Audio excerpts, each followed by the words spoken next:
to another edition of your Daily Oracle by Mary Wade on Heartsong Discovery.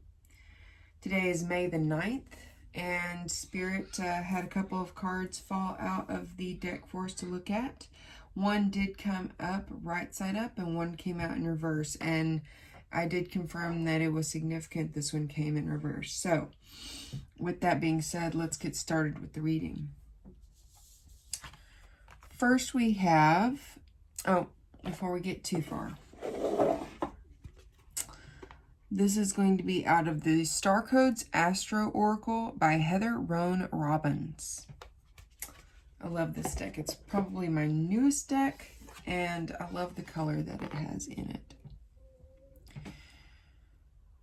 So as I'm looking at this card and thinking about relationships, thinking about the astrology of the times, how we've been going through the shedding of things that aren't fitting with our path moving forward, things that excite us are, bringing us along.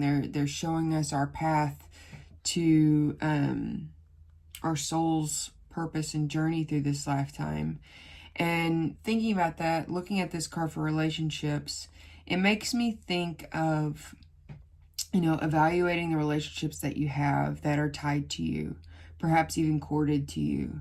I see here the dark and the light also married together. So this could also mean that you're giving yourself more love, more self-care, more affection and attention. As I'm looking at this, and that could even be like your light and dark coming together, unifying as one, building that relationship inside yourself. The number 45, breaking that down to 4 and 5, makes me think of, building a foundation, whether it be in relationship with someone else or in relationship to yourself. Like I said, 5 can be chaos, it can be change. So it could be that you're transforming your internal foundation, your internal relationship with yourself. It could also mean that you're working on the foundation in other relationships that you have with others. Now, this would be more like one-to-one relationships. It could even be in partnership with your business that you do on a, day-to-day basis.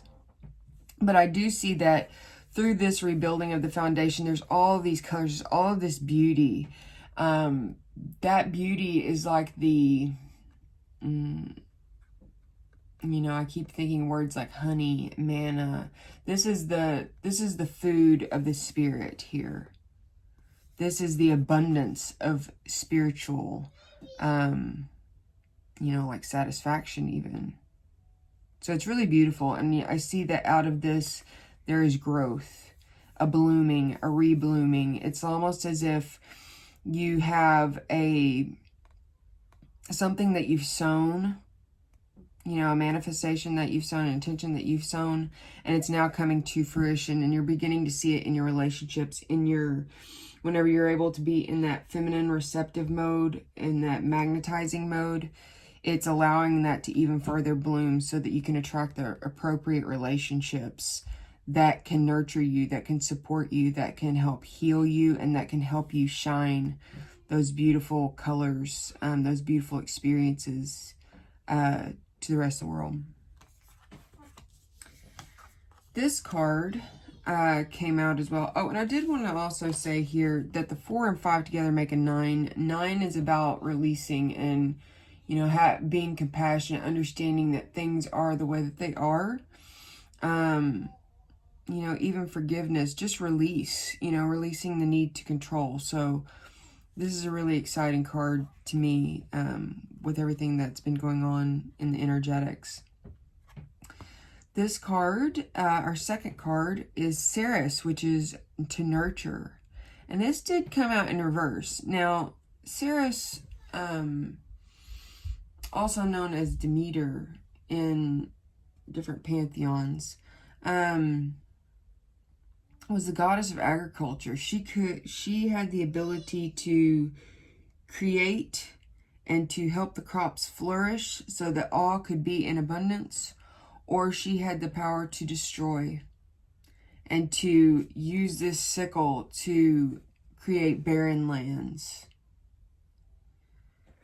And I feel like we're at a choice point in our relationships, you know, having it come out together. And again, this came out in reverse.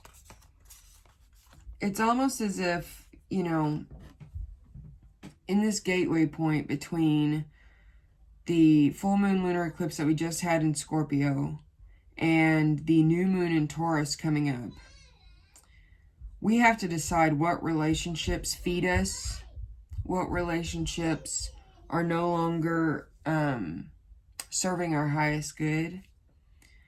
And we may have to do some cord cutting with that. Or it may be that we need to nurture those relationships. You know, just because something has happened in not the most positive way in a relationship doesn't mean that it can't be rebuilt, that something beautiful can't come out of that. You know, it makes me think of the strength card of the woman walking with the lion. Love can conquer all. Now, sometimes there is such thing as tough love. And there's also such thing as, you know, and what we're really asked to do is to love ourselves first so that we can come from a place of overflow. And if that means that you must cut ties for your own self-care and your own self-growth, then do so. If it nurtures you to give more into those relationships, then do so. But use your discretion. Use your heart. Because this is not about the mind. This is not about the mind thinking of a way to, you know, fix something. Okay, I apologize for the delay. I had little ones running through the house. Calling mom. Anyway.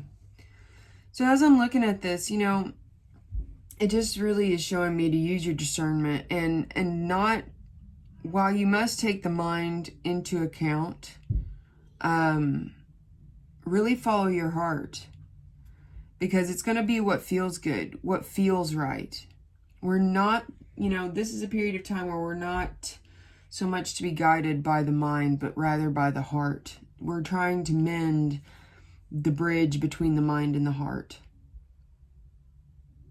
And so, with that being said, nurture yourself.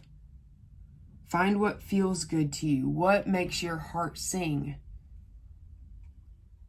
Follow your heart through this passageway. Support it with the mind, but do not shame it with the mind. Love yourself. Build that relationship with yourself. Nurture the relationships that you would like to continue with. And let it all unfold naturally. Much love. Blessed be.